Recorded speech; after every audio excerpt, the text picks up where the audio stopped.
24 ঘন্টার ব্যবধানে Lionel Messi এবং ক্রিস্টিয়ানো রোনালদো যদি তাদের ক্যারিয়ারের শেষ বিশ্বকাপ ম্যাচটা খেলে ফেলেন, ভক্ত হিসেবে আপনার কি মন ভাঙবে? পুরো বিশ্বের বিশ্বকাপ রং হারাবে? দ্বিতীয়টার উত্তর ডেফিনেটলি, মেসি রোনালদো যদি 24 ঘন্টার ব্যবধানে তাদের শেষ বিশ্বকাপ ম্যাচ খেলে ফেলেন, বিশ্বজুড়েই বিশ্বকাপ তার রং হারাবে, নো ডাউট। এবং ভক্ত হিসেবে মেসি রোনালদোকে তাদের ক্যারিয়ারের শেষ বিশ্বকাপ ম্যাচ খেলতে দেখা আপনার মন ভেঙে দেবে, এই সম্ভাবনা যথেষ্ট। আর্জেন্টিনা ইজিপ্ট এবং big match Spain Portugal. Argentina Egypt আমি বিগ ম্যাচ কেন বললাম না? ভুল করছি, বলা উচিত ছিল অন্তত কেপ ভার্দের এগেনস্টে আর্জেন্টিনার ম্যাচটা দেখে হলেও বলা উচিত ছিল first Argentina Egypt match, Spain Portugal একটু পরে বলছি। যে দল নেদারল্যান্ডসের বিপক্ষে 2 গোলের লিড হারায় 5 মিনিটে, যে দল বিশ্বকাপ ফাইনালে 2 গোলের লিড 136 সেকেন্ডে খুইয়ে ফেলে, যে দল কেপ ভার্দের এগেনস্টে নকআউট ম্যাচে 2 গোলের লিড নিয়েও এক্সট্রা টাইমে গিয়ে ওন গোলে জিততে হয়, সেই দল বিশ্বকাপ চ্যাম্পিয়ন হওয়ার জন্য আউট অ্যান্ড আউট ফেভারিট। ঠিক যেভাবে ফ্রান্সকে বলা হচ্ছে আউট অ্যান্ড আউট ফেভারিট, আর্জেন্টিনার সম্পর্কে আপনি বলতে পারবেন? যে উদাহরণ বলে দিলাম, আর্জেন্টিনার এই সমস্যাটা তৈরি হচ্ছে। এক মেসিকে যদি আপনি বের করে রাখেন, এই সমস্যাগুলোর সমাধান করাটা খুব জরুরি। এবং গোল করলে, লিড নিয়ে ফেললে আমার কেন যেন মনে হয় যে আর্জেন্টাইন ডিফেন্স এবং মিডফিল্ড অলমোস্ট সবাই একটু যেন ফোকাসটা কমে যায়, একটু যেন গা ছাড়া একটা ব্যাপার চলে আসে, সেটা সামান্য হলেও। This is not good science. আপনি যখন দেখবেন আপনার ডানে বামে উইংয়ে লাউতারো মার্টিনেজ, আলমাদা ইনএফেক্টিভ, খুঁজে পাওয়া যাচ্ছে না, ভালো ডেলিভারি, ক্রিয়েটিভিটি সব কিছু মিসিং, পেস মিসিং, আপনার দ্বিতীয়বার ভাবতে হবে।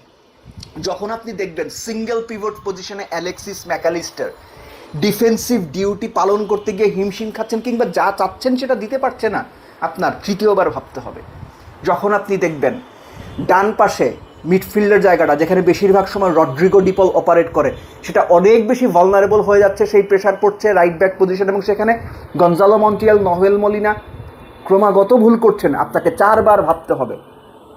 এই ভাবনার জায়গাগুলো ইম্পর্টেন্ট। এই ভাবনার জায়গাগুলো লাস্ট ম্যাচে আরও বেশি এক্সপোজ হয়েছে। আর্জেন্টিনার যে রিসোর্স আছে, সেই রিসোর্স স্কালোনি তার বিভিন্ন রকম কৌশল দিয়ে প্রতিপক্ষকে বিভিন্ন সময়ে চমকে দিয়েছেন। সেই চমকে দেওয়ার ধারা অব্যাহত তিনি রাখবেন, সেটা বিশ্বাস করি। কিন্তু যে জায়গাগুলো আপনি বললাম, আপনি যদি ম্যাচগুলো দেখে থাকেন, অস্বীকার করতে পারবেন না। সময় এসেছে একটু বোধ হয় বেঞ্চের যারা শক্তিশালী পারফর্মার আছেন তাদেরকে সুযোগ দেওয়ার। ট্রানজিশনটা কুইক হইতে হবে, ওপরে পেস থাকতে হবে।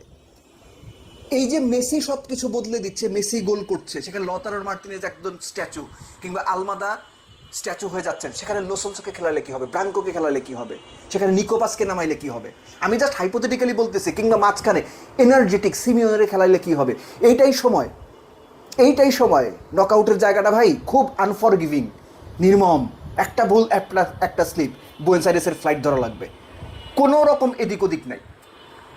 সো আর্জেন্টিনার লাস্ট ম্যাচটার পারফরমেন্সও যদি শুধুমাত্র আমরা বিবেচনায় নেই, আপনি কোনোভাবেই স্বস্তি পাবেন না। এই কারণেই বলছি ইজিপ্ট ম্যাচটাও বড় ম্যাচ, এটা আমার বলা উচিত ছিল, 100% বলা উচিত ছিল। এক লিওনেল মেসি, আমি আবারও বিশ্বাস করি আর্জেন্টিনা শুধুমাত্র লিওনেল মেসি কেন্দ্রিক ফুটবলটা খেলছে না, তারা তাদের রিসোর্স ইউজ করে সর্বোচ্চ চেষ্টা করছে যে প্লেয়ার যে পজিশনে খেলছে তার বেস্ট আউটপুটটা বের করা। কিন্তু তারা কি সেটা পারছে না। সো এই না পারাটা বদলানোর জন্য কৌশলগত জায়গাতেও বেশ কিছু পরিবর্তন জরুরি, এবং পুরো খেলাটার মধ্যে, আর্জেন্টিনার খেলার মধ্যে ওই এনার্জি, ওই স্পিড বা ওই পেস নিয়ে আসাটা জরুরি। এবং সেগুলো লেসোলসো, নিকোপাস, জিওভানি সিমিওনি এদেরকে না আনলে না আমার মনে হয় হবে না। আমি ভাই ফুটবল বিশেষজ্ঞ না, আমি সাধারণত দর্শক হিসেবে আর্জেন্টিনার সবগুলো ম্যাচ আমি দেখেছি, স্পেনের ম্যাচ দেখেছি, ব্রাজিলের ম্যাচ দেখেছি, মোটামুটি ফ্রান্সের বড় দল যেগুলো সবার ম্যাচই আমি সবগুলো ম্যাচে কম বেশি দেখেছি। সো ওখান থেকে আমি বললাম এই বদলগুলো না করলে ইজিপ্টের এগেনস্টে ধুকতে হইতে পারে। মেসি টানা 5 ম্যাচ এক বিশ্বকাপে গোল করার রেকর্ডের হাতছানি, অলরেডি 8 ম্যাচ টানা গোল করে রেকর্ড করে ফেলেছেন। এগুলো আছে, সব ম্যাচ, সব দিন, সব সিচুয়েশনে মেসি আপনাকে গোল করে বাঁচিয়ে দেবে। আপনার 2 ডিফেন্ডারের গোল লাগবে ম্যাচ জেতার জন্য আফ্রিকার একটা টিমের এগেনস্টে। এইটা ভালো সাইন না, আউট অ্যান্ড আউট ফেভারিটের সাইন না।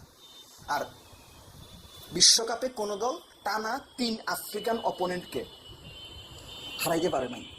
আর্জেন্টিনা 2টা হারাই ফেলছে, Algeria, Cape Verde. So Egypt, সালার ইজিপ্টকে আপনার বড় প্রতিপক্ষ মনে করা জরুরি। স্পেন এবং পর্তুগাল, বিশ্বকাপে যে কটা ম্যাচ সত্যিকার অর্থে রিয়াল বিগ ম্যাচ ট্যাগ পাওয়া, এই ম্যাচটা তার মধ্যে অন্যতম। 2018-তে আমরা দেখেছি কি দুর্দান্ত ম্যাচ হয়েছে, রোনালদোর হ্যাটট্রিক, এবং রোনালদো হচ্ছে স্পেনের বিপক্ষে 4 গোল করা দ্বিতীয় স্ট্রাইকার। একটা ব্যাপার মনে করিয়ে দেওয়া জরুরি যে স্পেনের এই বিশ্বকাপে এখনো পর্যন্ত একমাত্র দল যারা কোনো গোল কনসিড করেনি। সিরিয়াস নাম্বার এটা, সিরিয়াস নোট এটা। এবং প্রতি ম্যাচে তাদের এক্সপেক্টেড গোল 1.8, মানে অলমোস্ট 2-এর কাছাকাছি।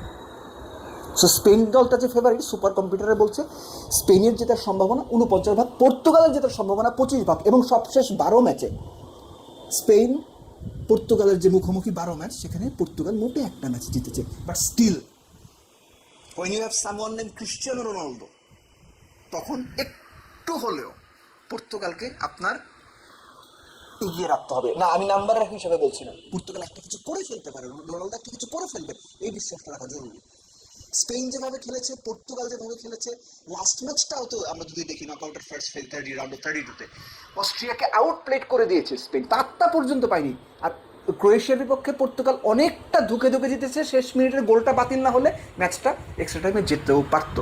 পর্তুগালের ঘাটতি রয়েছে, অনেক জায়গায় ঘাটতি রয়েছে। যে মানের মিডফিল্ড, পর্তুগালের যে বেঞ্চ, এই বিশ্বকাপে ফ্রান্সের পর স্পেনের পর সবচেয়ে শক্তিশালী বেঞ্চ যদি আপনি হিসাব করেন, সেটা পর্তুগালের বেঞ্চ। কিন্তু রবার্তো মার্টিনেস বেলজিয়ামের গোল্ডেন জেনারেশনটা নিয়েও যেমন কিছু করতে পারেননি, পর্তুগালের এই দুর্দান্ত টিমটা নিয়েও সেই বদল কেন যেন কিছু করতে পারছেন না। এনিওয়েজ, স্পেন পর্তুগাল মনে রাখার মতো একটা ম্যাচ হবে, সেটা আমরা দেখতে চাই। আর যে কথা শুরুতে বলছিলাম যে মেসি রোনালদো 24 ঘন্টার ব্যবধানে দুজনেই বাদ পড়বেন, এটা দেখার জন্য বা নেয়ার জন্য না পুরো ফুটবল বিশ্বই হয়তো প্রস্তুত না, বিশ্বকাপ তো আরও প্রস্তুত না। সো 2 ম্যাচের প্রেডিকশন, স্কোর লাইন, কে জিততে পারে কমেন্ট বক্সে জানিয়ে রাখুন, দেখি কাটটা মেলে।